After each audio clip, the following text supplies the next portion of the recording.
Rukun qauli isinya 5. Anda dibohongi. Satu isinya 5. 5 enteng 5 langsung 17. Oh. Kan? 5. Maka yang wajib dibaca dalam sholat ternyata cuma 5. Apa itu? Yang pertama takbiratul ihram, Allahu Akbar. Jelas? Langsung hafal. Kalau hafal Anda masuk SLB. Sudah belajar gampang-gampangin kok masih nggak bisa. Ini keterlaluan Anda. Paling karena main HP atau ngelamun atau tidur nggak paham-paham. Nah, yang megang HP langsung ditutup. Apa rukun qauli yang pertama yang diucapkan? Takbiratul ihram, ucapkan Allahu Akbar. Yang kedua membaca surat Al-Fatihah. Bismillah termasuk Fatihah. Kalau ada seseorang imam yang dia pada saat lupa rakaat, misal isya nih 4 rakaat, dia 3 rakaat sudah duduk tahiyat terakhir, makmumnya bilang subhanallah, diingatin, nggak mau, tetap tahiyat. Apa yang makmum melakukan? Mana calon-calon ulama nih?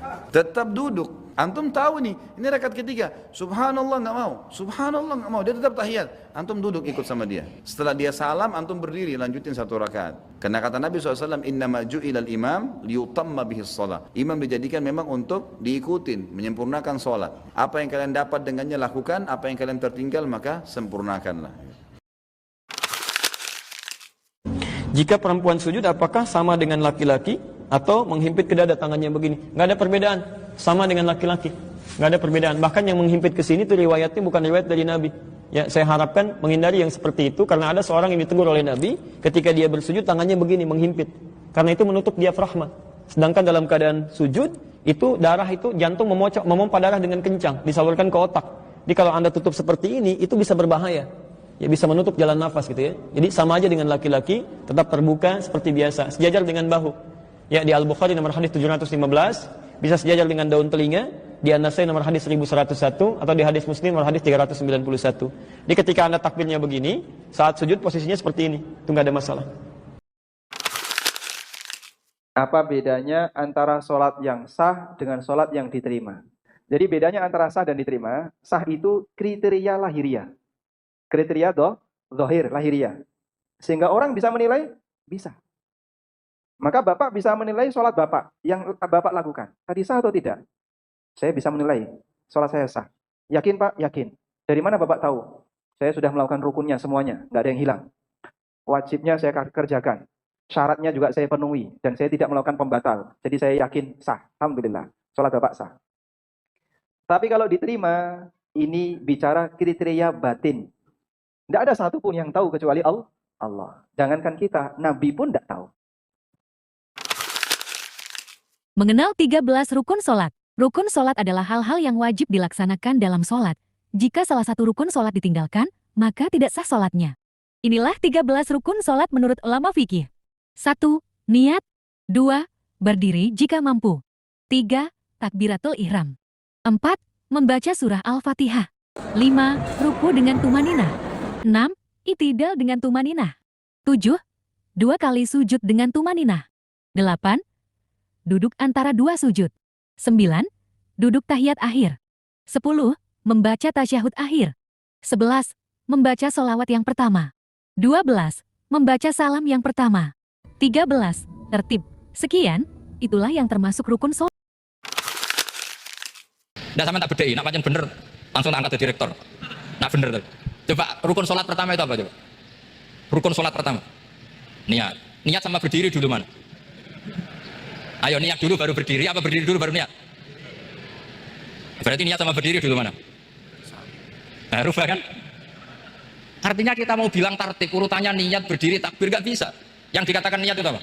Qasdus syai' muqtaronan bifilihi. Berarti niat sama takbir harus bareng apa urutan? Bareng. Terus dengan qiyamnya urutan apa bareng? Bareng apa urutan? Loh enggak, kalau urutan berarti takbir dulu, duduk, baru berdiri. Nah maka seperti ini tuh mau tidak mau kita salah. 5 bacaan yang wajib dibaca dalam sholat fardu. Membaca takbiratul ihram, membaca surah Al-Fatihah, membaca bacaan tasyahud akhir, membaca sholawat kepada Nabi saja pada tasyahud akhir, membaca salam yang pertama saja. Simak bacaan lengkapnya di link di bawah. Tanyakan pada diri kita masing-masing. Dari sekian bacaan sholat yang kita kerjakan, berapa persen yang diketahui? Dari sekian gerakan sholat yang kita lakukan, berapa persen dipahami? Ternyata semua bacaan, bahkan nama-nama waktu sholat, itu ada maknanya Pak, Ibu. Termasuk gerakan ini. Dari mulai takbir, saya yakin betul Pak, kalau orang benar takbirnya baru begini, itu tidak akan pernah berbuat maksiat. Tidak akan berbuat maksiat. Abu Bakar As-Siddiq itu baru takbir, itu sudah menangis beliau. Sudah menangis. Saking takutnya bertakbir, tapi lisannya tidak sama dengan suasana hatinya.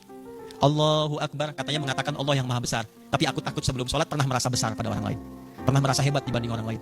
Pernah merasa lebih tinggi dibanding orang, lebih pintar dibanding orang lain. Sampai beliau menangis, itu baru takbir Pak. Takut di hadapan Tuhannya, ternyata tidak sama suasana hatinya. Antara yang diucapkan dengan perilaku itu tidak serupa. Saking takutnya beliau menangis. Padahal rekam jejaknya, itu terekam dalam kehidupan pada masa itu. Orang yang paling baik setelah Nabi SAW. Tuturnya selalu jujur, orangnya dermawan, suka berbagi. Anda bayangkan, saking pahamnya saat takbir itu sampai menangis karena takut antara kata-kata dan perilakunya itu tidak serupa. Tidak ada cara aku lupa suratul Fatihah, ya udah aku berhenti, aku ulang. Tidak ada di dalam Islam begitu. Yang ada dalam hukum fikih, rakaat pertama tertinggal suratul Fatihah, rakaat yang kedua dijadikan rakaat pertama. Rakaat yang pertama hangus. Sebelum salam, sujud sahwi 2 kali. Tapi sahwi tidak mencukupi atau menggantikan rukun yang kita tinggalkan. Ada istilah rukun, ada istilah wajib. Kalau tertinggal wajib dalam salat, masih bisa kita laksanakan sujud sahwi, menggantikan yang kita tinggalkan. Kalau dalam salat wajib, baca Al-Fatihah rukun, melanjutkan ayat-ayat yang lain, surah pendek itu wajib. Gimana kalau saya salat zuhur, habis saya baca Al-Fatihah di rakaat pertama, saya langsung rukuk.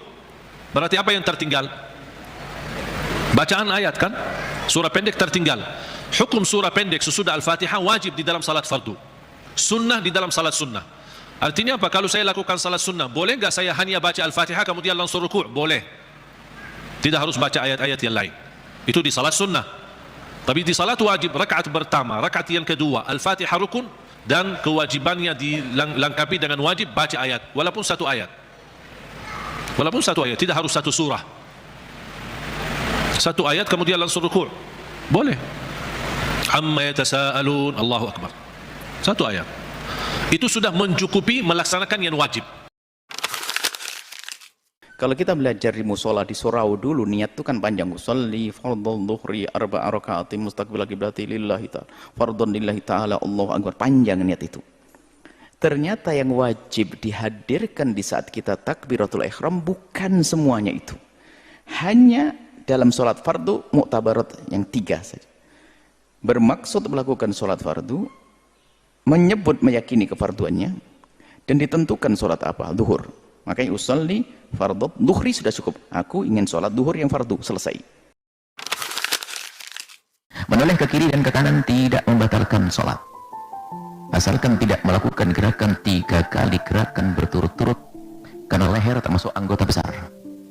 Kecuali anggota kecil, kalau kita gerakkan biarpun lebih dari 3 kali karena sebuah keperluan, maka tidak batalkan. Contoh, ada gatal di pipi kita, lalu kita garuk dengan jemari 1, 2, 3, 4, 5, 6, 7, 8, 9, 10, tidak batal. Karena jemari adalah anggota kecil, kalau digerakkan berkali-kali tidak batal. Tapi kalau garuknya begini 1, 2, 3 batal, karena ini anggota besar. Leher anggota besar. Sehingga kalau ada orang noleh begini tidak batal. Cuman makruh. Jangan sholat tolah-toleh. Jangan mentang-mentang tidak batal lalu nanti sholat tolah-toleh. Oh tidak. Nggak punya adab. Rukun qauli ada 5. 1. Takbiratul ihram.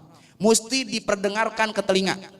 Nggak bisa orang sholat takbiratul ihram dia kagak dengar suaranya. Begini nih. Takbiratul ihram itu bukan ngangkat tangannya yang wajib. Apa? Ucapan Allahu Akbarnya yang wajib. Maka kalau ucapan Allahu Akbar yang wajib, Allahu Akbar mesti diperdengarkan ke telinga dia. Berarti begini, Allahu Akbar. Gitu. Yang penting telinga sendiri dengar ya. Nggak mesti telinga orang lain juga dengar. Baca Fatihah, kudu kedengeran tuh. Di kuping dewek, dibaca. Nama juga membaca Fatihah. Huruf demi hurufnya tuh kudu kedengeran nama kuping. Karena rukun qauli. Nggak boleh komat kami. Nggak boleh. Kudu ada huruf-hurufnya. Supaya sah sholat kita. Begitu juga tasyahud. Huruf-huruf tasyahudnya. Jangan sampai kurang. Tasdidatu, at-tahiyatul. Nggak ada tasdidnya. Iyanya, at-tahiyatul. Ini bakal berimbas kita nggak sah. Rukun qauli ada 5. takbiratul ihram, baca Fatihah, baca tasyahud, baca tahiyat, baca sholawat, salam.